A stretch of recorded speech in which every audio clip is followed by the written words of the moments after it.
But ये commerce क्या है और हम लोग क्लास 10 के बाद कॉमर्स क्यों लें? यदि आपको मैथ्स अच्छा लगता है तो आप मैथ्स ले लो और इंजीनियरिंग कर लो।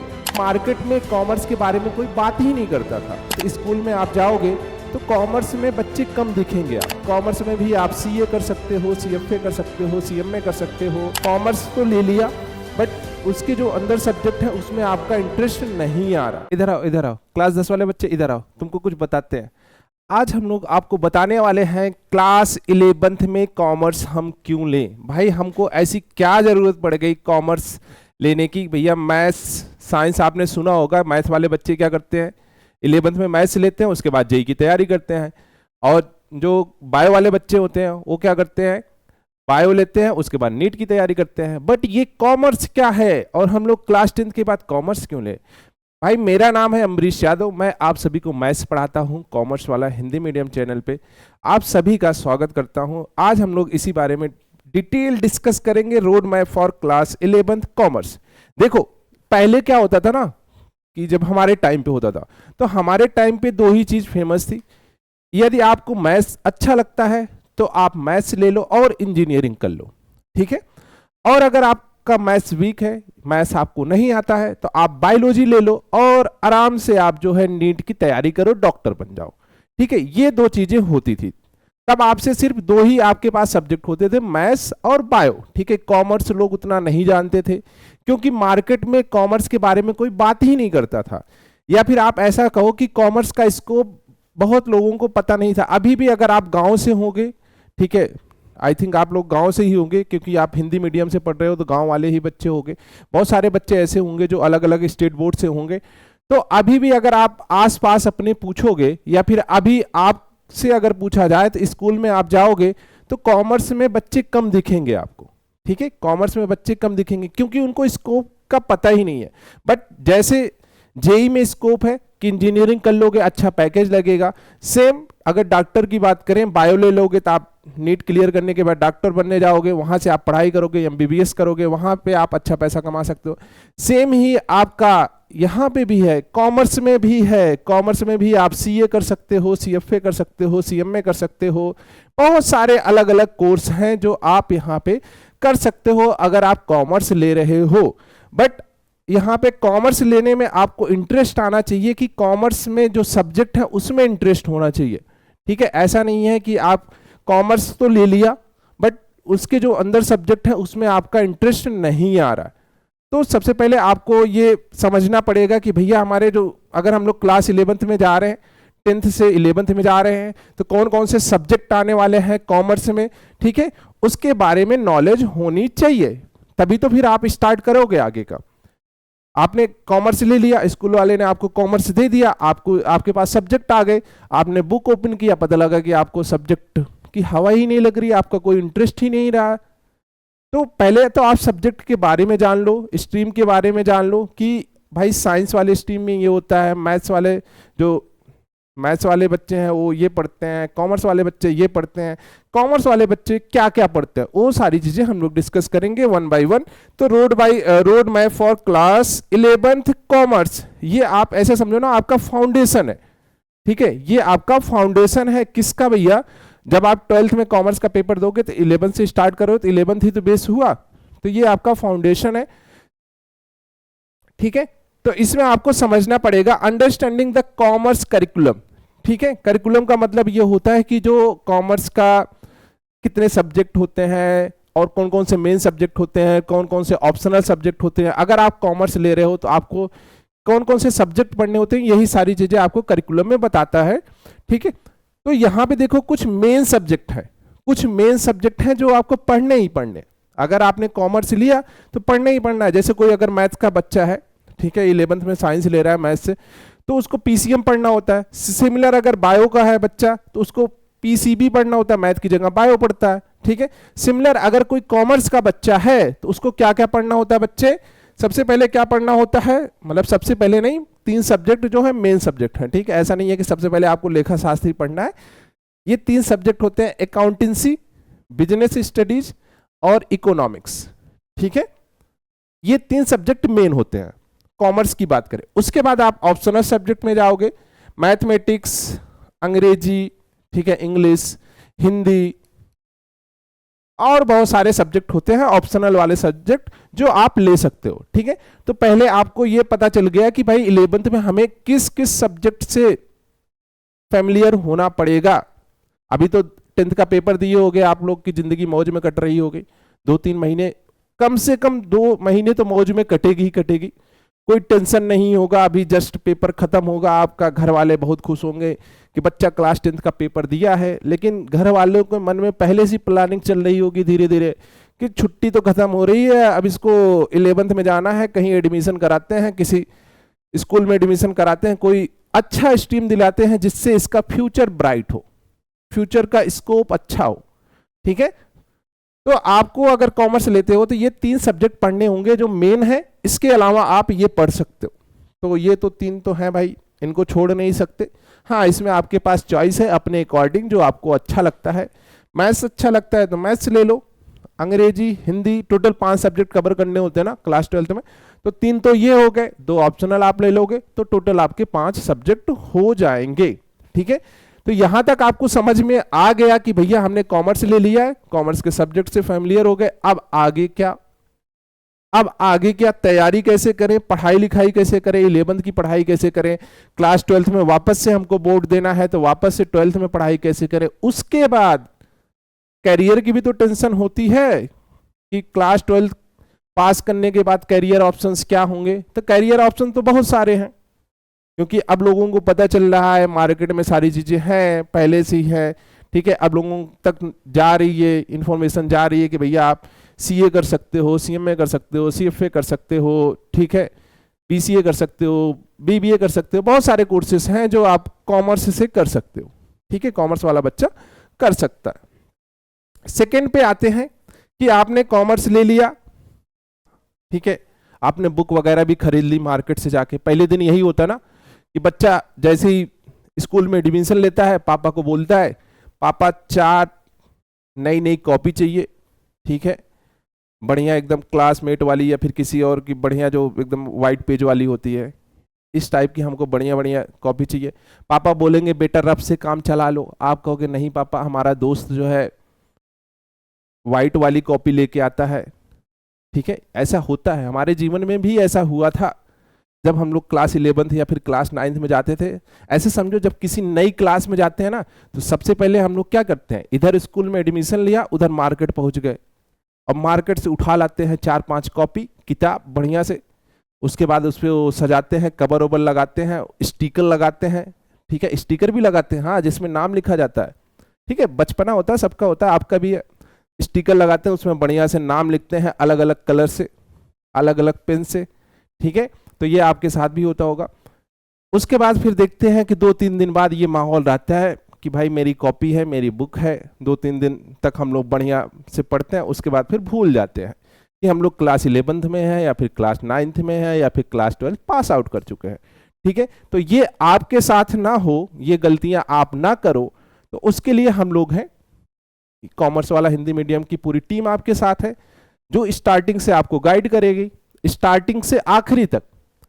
मतलब कि आप स्टार्ट करोगे, जैसे ही आप क्लास 11 में पहला कदम रखोगे, तब से हम लोग साथ देंगे और आखिरी तक साथ देंगे जब तक आपका सिलेक्शन नहीं हो जाता। ठीक है, 11-12 तो पास कराएंगे, उसके बाद भी हम लोग आपका साथ देंगे। ठीक है, गाइडेंस एक बहुत अच्छी चीज होती है। तो आप ऐसा कह सकते हो कि हम लोग जो है पहलवान तैयार कर सकते हैं बट रिंग में नहीं उतर सकते। मतलब कि हम आप लोगों को सारी चीजें सिखाएंगे, सारी चीजें सिखाएंगे, सारी गलतियां आपको बताएंगे जो एग्जाम में आप कर सकते हो, आप एनालिसिस वगैरह देख लो। ठीक है, सारी गलतियां आपको बताएंगे कि बेटा ये गलतियां हो सकती हैं, यहाँ से क्वेश्चन आ सकता है, यहाँ आप अटक सकते हो, सारी चीजें बताएंगे। बट दिक्कत क्या है, हम आपकी जगह पेपर नहीं दे सकते, पेपर आप ही दोगे। ठीक है, तो अगर पेपर आप ही दोगे तो आपको ही पढ़ना है, आपको ही पढ़ना है। तो सबसे पहले हम लोग देखेंगे इसमें टाइम मैनेजमेंट की बहुत इंपॉर्टेंस है, टाइम मैनेजमेंट की बहुत इंपॉर्टेंस है, ना कि स्टूडेंट लाइफ में, बाकी सबके लाइफ में। ठीक है, अगर हम लोगों की भी बात की जाए तो हम लोगों के भी जीवन में टाइम मैनेजमेंट एक इंपॉर्टेंट रोल प्ले करता है। ठीक है, दैनिक समय सारणी और साप्ताहिक समय सारणी, देखो ऐसा नहीं है कि आपने बनाया और वो 100% फॉलो हो जाएगा। ठीक है, आपने 100% उसका पालन कर लिया कि आपने ये बोला कि भैया मुझे 8 घंटे आज पढ़ने हैं और आपने 8 घंटे पूरे पढ़ लिए, नहीं। बट अगर 8 की जगह आपने 6 भी पढ़ लिए तो आप तो बाकी बच्चे से आगे निकल गए। जो बच्चा बिल्कुल 1 घंटे पढ़ रहा है, उसके बाद 2 घंटे रील देख रहा है, फिर आ रहा है, फिर 10 मिनट पढ़ रहा है, फिर दोस्तों के साथ जा रहा है, खेलने के लिए जा रहा है, फिर आ रहा है, तो उससे तो आगे आप पहले ही निकल चुके हो। तो आप अपना डेली बेसिस वाला एक टाइम टेबल जरूर बनाएं। उसके बाद आप एक साप्ताहिक वाला भी, ठीक है, वीकली वाला भी बनाओ, जिसमें आप टिक कर पाओ कि भाई मैंने ये सोचा था कि इस हफ्ते मैं ये चीज कवर करूंगा। ठीक है, और ये चीज हमने कवर की। हो सकता है पहले हफ्ते आपका पूरा ना कवर हो, 70% कवर हो, 80% कवर हो, ऐसे धीरे धीरे आप करते जाओगे तो आखिरी में जब पहुंचोगे, एग्जाम टाइम पे जब पहुंचोगे, तो आप घबराओगे नहीं कि हमने कुछ नहीं पढ़ा। ठीक है, ये नहीं हुआ, वो नहीं हुआ, ये करता तो ये हो जाता। ठीक है, तो ये इस टाइप की घबराहट आपके अंदर नहीं होनी चाहिए। जैसे अभी क्लास 12 के बच्चों का पेपर हुआ है, तो उसमें भी बच्चे जो है स्टार्टिंग में मौज मस्ती कर रहे थे, आखिरी टाइम पे कर रहे थे कि सर इंपॉर्टेंट वाले क्वेश्चन से बता दो जो एग्जाम में आएंगे, या फिर आप ऐसे बता दो कि आज ही मैं पढ़ रहा हूं, कल एग्जाम दे दूं। तो हाँ, 2-4 क्वेश्चन तो उनसे फंस जाएंगे भाई, 2-4 क्वेश्चन तो कर ले जाओगे, लेकिन सारा पेपर थोड़ी कर ले जाओगे एक रात में। तो ये इंपॉर्टेंट है आपका, स्टार्टिंग से अगर आप लगोगे तो रिजल्ट अच्छा आएगा। टाइम मैनेजमेंट, दैनिक समय सारिक, साप्ताहिक समय सारिक। ठीक है, पहले बैठ के, ये घड़ी दिख रही है आपको, वॉच दिख रहा है, वॉच घड़ी दिख रही। ठीक है, पूरा 12 घंटे को डिवाइड कर लो। अच्छा, ये 12 घंटे का है, बट आपके पास 24 आवर्स होंगे, 12 घंटे की घड़ी 24 आवर्स होंगे, तो आप बैठ के 24 आवर्स डिवाइड कर लो। अब इसमें क्या है ना, आपके स्कूल भी होगा, आप क्लास 11th में स्कूल भी जाओगे, कोचिंग भी जाओगे। ठीक है, चाहे ऑनलाइन क्लासेस जाओ, चाहे ऑफलाइन क्लासेस जाओ, वहाँ पे भी आपको 3 घंटे 4 घंटे कम से कम देने हैं, स्कूल में 6 घंटे देने हैं। तो आप कहोगे कि सर 10 घंटे तो ऐसे हो गए। हाँ, 10 घंटे हो गए ऐसे, 2 घंटे आप खेलोगे तो 10-12 घंटे ऐसे हो गए, और बाकी 8-9 घंटा सो गए। सर इतना सोना होता है? अरे अभी बच्चे हो, सो लो, कोई दिक्कत नहीं।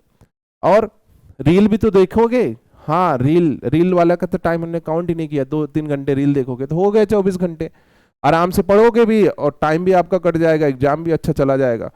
बट अगर रीलें देख रहे हो और ये नहीं बना पाए, फिर दिक्कत होगी। 11 में तो दिक्कत नहीं होगी, 12वीं में जब पेपर देने जाओगे तो वहां बहुत सारी दिक्कत होगी। तो आप अपने जो टाइम है उसको डिवाइड कर लो अपने अकॉर्डिंग। ठीक है, अपने अकॉर्डिंग। ये नहीं कि दोस्त ने टाइम टेबल बनाया था, इससे टॉप कर गया, मैं जाता हूँ फोटो खींच के लाता हूँ। जो फोटो खींच के लाते हैं बच्चे ना, वो सिर्फ फोन में ही रह जाता है, दोबारा उसको नहीं देखते हैं। ऐसा होता है कई बार, बच्चे जाते हैं टॉपर की नोट्स लाते हैं, उसको सिर्फ फोटो खींच के क्लिक करके पीडीएफ बना के लेके चले आते हैं, और वो पीडीएफ ही रह जाता है, कभी ओपन नहीं होता था। ऐसी गलती मत करना। ठीक है, खुद के हैंड रिटन नोट्स होने चाहिए। विषयवार अध्ययन योजना, विषयवार अध्ययन योजना बहुत ही इंपॉर्टेंट है भाई।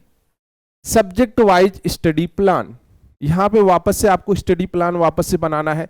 अब ऐसा होगा ना कि जैसे अभी आप तक क्लास 10th में थे, तो आपको क्या लगा होगा कि भाई कुछ सब्जेक्ट ऐसे होंगे जो आपको इंटरेस्टिंग लगते होंगे। ठीक है, हो सकता है किसी को जो है मैथ्स अच्छी लगती होगी, किसी को इंग्लिश अच्छी लगती होगी, किसी को हिंदी अच्छी लगती होगी, किसी को कहानियां सुनना पसंद होगा। तो अब अलग अलग चॉइस है, अलग अलग इंटरेस्ट है। तो अभी आपके पास क्या है, जो 3 सब्जेक्ट मेन है, 3 सब्जेक्ट मेन है। ठीक है, अकाउंटेंसी, इको और बीएसटी।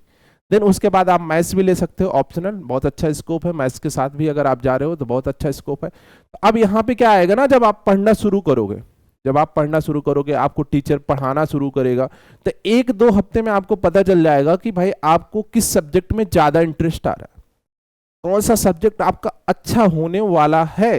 ठीक है, कौन सा सब्जेक्ट आपका स्ट्रांग बनेगा। तो ये बच्चे को पता चल जाता है कि 1-2 हफ्ते में पता चल जाता है भाई ये पढ़ने में मजा आ रहा है, हम इसी के क्वेश्चन बनाएंगे। हो सकता है कोई बच्चा न्यूमेरिकल सॉल्व करने में बहुत फास्ट हो, तो उसको लगता है ना भाई सारे न्यूमेरिकल आ जाए एग्जाम में, हम सारे न्यूमेरिकल बनाएंगे एक तरफ से, ये थ्योरी व्योरी लिखना हमारे बस की बात नहीं है।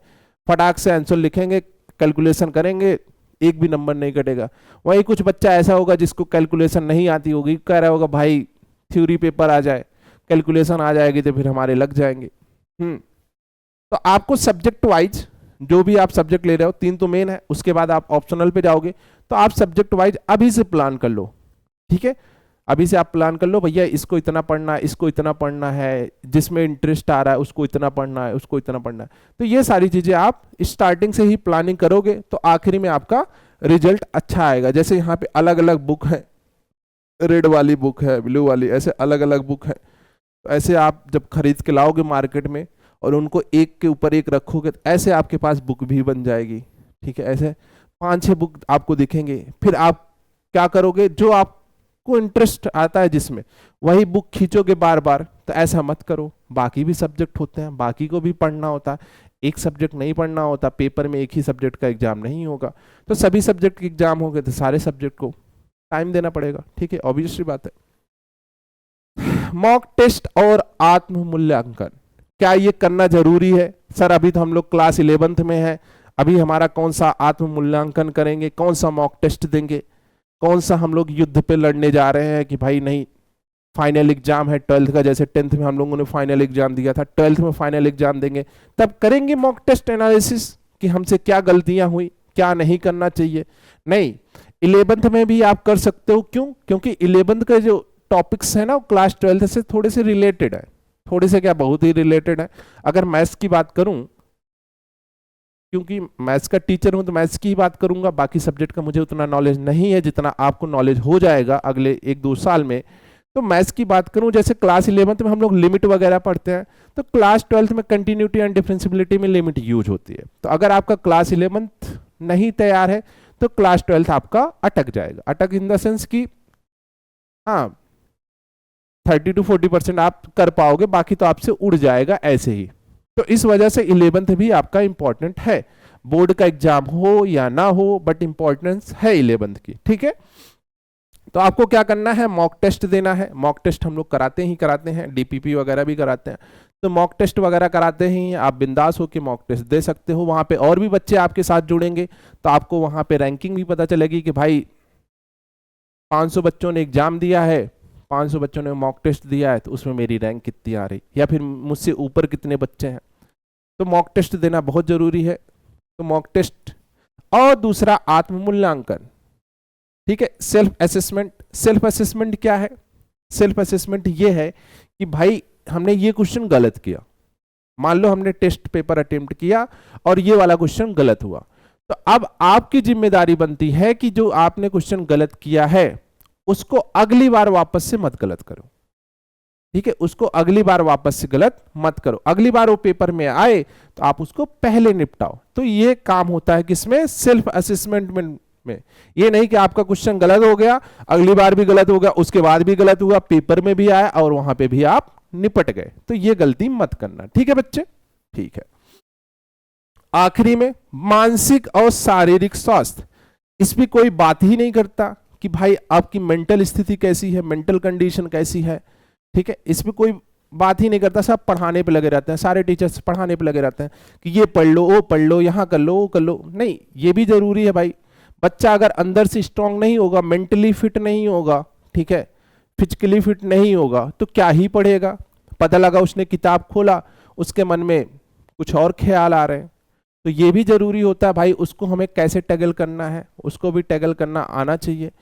ऐसा ना हो कि पूरा लोड ही ले लो क्लास 11th में भी, कि क्लास 12th का भी हम लोड ले लेंगे, क्लास 11th में क्लास 12th का पढ़ रहे हो, ऐसा नहीं। आराम से पढ़ो, बिंदास तरीके से पढ़ो। ऐसा ना हो कि आप प्रेशराइज हो जाओ अभी से स्टार्टिंग में ही, आराम से बिंदास होके पढ़ो। भाई मानसिक स्थिति भी आपकी सही होनी चाहिए। ये कैसे सही होगी? ये सही होगी आप इधर से। शारीरिक स्वास्थ्य, देखो ये बच्चा मुस्कुरा रहा है, आपकी तरह हमें लगता आप ही हो, इधर आओ, इधर आओ, जूम करके देख लेना, आप ही हो। बच्चा देखो मुस्कुरा रहा है बढ़िया से, एकदम एथलीट वाला, गेम वूम खेल रहा है, हमें लगता है फुटबॉल वुटबॉल खेलने जा रहा है। तो आप भी थोड़ा सा गेम वूम खेला करो, ठीक है, आप भी थोड़ा सा एक्सरसाइज वगैरह करा किया करो। अभी बच्चे हो, सुबह दौड़ा करो, 5 किलोमीटर नहीं 500 मीटर दौड़ो तो भी बहुत बड़ी बात है, ठीक है। तो यहाँ से आपको शारीरिक स्वास्थ्य भी मिल जाएगा, मानसिक स्थिति भी आपकी सही रहेगी, मेंटल स्थिति भी सही रहेगी, और एग्जाम की तैयारी तो हम करा ही देंगे। तो बचता ही क्या है, जीवन आपके मौज में कटेंगे। हाँ, और कुछ है नहीं है। ठीक है बच्चे, तो ये कुछ पॉइंट्स थे एकदम बिंदास तरीके से। ठीक है, अब हमें लगता है कि आपको क्लास 11th में कोई डाउट नहीं होगा क्लास 10th के बाद कि कॉमर्स क्यों ना ले। वापस से आपको रिपीट कर रहा हूं, देखो पहले क्या था ना, कॉमर्स के स्कोप हमको पता नहीं थे। मेरे टाइम पे भी कॉमर्स का स्कोप नहीं पता था, मुझे भाई दो ही सब्जेक्ट पता थे, एक मैथ्स एक बायो, या तो आप मैथ्स लो या तो बायो लो। ठीक है, अभी क्या है, अभी सारे फील्ड ओपन हो रहे हैं, सभी फील्ड ओपन हो रहे हैं। अब बच्चे के इंटरेस्ट के ऊपर है वो कि कौन सा फील्ड चूज कर रहा है। पहले ऐसा नहीं था, पहले पूछा जाता था मैथ आती है तो मैथ्स ले लो, नहीं आती है तो बायो ले लो, बस दो ही वहां पे कंडीशन दी जाती थी। अभी क्या है, बच्चे के इंटरेस्ट के ऊपर है, अगर उसको कॉमर्स अच्छे लग रहे हैं, कॉमर्स के सब्जेक्ट अच्छे लग रहे हैं तो कॉमर्स ले लो भाई, कोई दिक्कत नहीं, कॉमर्स में भी स्कोप है सर, हर जगह स्कोप है। ठीक है बच्चे, तो बढ़िया से अच्छे से आप पढ़ो। थैंक यू बच्चे, आज की क्लास में इतना ही रखते हैं। थैंक यू बच्चे।